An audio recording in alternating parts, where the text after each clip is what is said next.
एक गांव में रामू अपने गधे के साथ रहा करता था।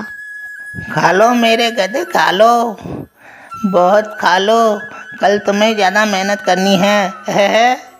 वह अपने गधे से बहुत प्यार करता था, जैसे उसे साफ सुथरा रखना, खाना समय पे देना आदि। अरे मेरे प्यारे गधे, चारा खाओ।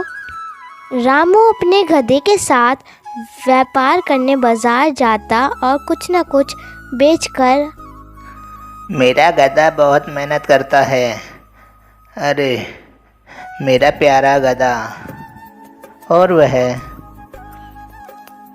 साहूकार के पास जाता है और सामान उतार कर आगे चल देता है और सोचने लगता है कि और व्यापार को आगे कैसे बढ़ाया जाए।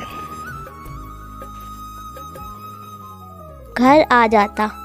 एक दिन उसे अपने दोस्त से पता लगता है कि नमक का व्यापार ज़्यादा अच्छा है, उसमें उसे ज़्यादा मुनाफा होगा। तो फिर अगले दिन से ही वह गधे पर नमक की बोरियां लाद देता है। जैसे ही नमक की बोरियां गधे पर लाद देता है, तभी गधा सोचता है, अरे क्या रख दिया मेरे ऊपर, इतना वज़न क्यों लग रहा है। पहले तो भी हल्का लगता था, अब तो ऐसा लग रहा है जैसे पहाड़ रख दिया हो मेरे ऊपर। और फिर रामू अपने गधे को लेकर जाने लगता है, परंतु रास्ते में एक नदी पड़ती थी। रोज़ की तरह रामू गधे को नदी पार करवाने लगता है, तभी गधे का पैर फिसलता और गधा पानी में गिर जाता है। सारी नमक की बोरियां बह जाती हैं। जैसे ही रामू अपने गधे को नदी से बाहर निकालता है, रामू सोचने लगता है, अरे मेरे गधे को कहीं चोट तो नहीं लगी। गधा जैसे ही नदी से बाहर निकलता है, तभी उसे महसूस होता है कि बोरियों का भार बहुत हल्का है। और गधा खुश होकर बोलता है, अरे वाह, मुझे तो ऐसा लग रहा है जैसे ये जादुई नदी हो।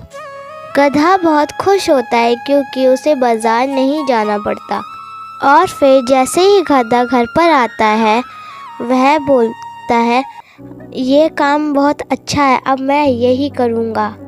अगले दिन जैसे ही रामू उसके ऊपर नमक की बोरी चढ़ाता है, फिर रामू जैसे ही गधे को नदी पार करवाने लगता है, वैसे ही गधा नदी में बैठ जाता है और फिर दोबारा नमक सारा नदी में बह जाता है। कि यह हरकत देख रामू समझ गया था कि ये जानबूझकर ऐसा करता है, इसलिए इसको सबक सिखाना पड़ेगा।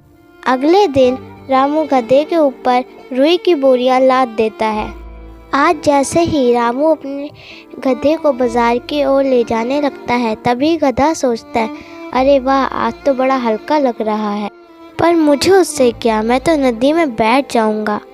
गधा जैसे ही नदी पार करने लगता है, तो वह फिर से नदी में बैठ जाता है और जैसे ही उठने की कोशिश करता है, वह उठ नहीं पाता और रामू अपने गधे को मार मार कर उठाने लगता है। इसी प्रकार उस आलसी गधे को सबक मिल जाता है कि हमें आलस नहीं करना चाहिए।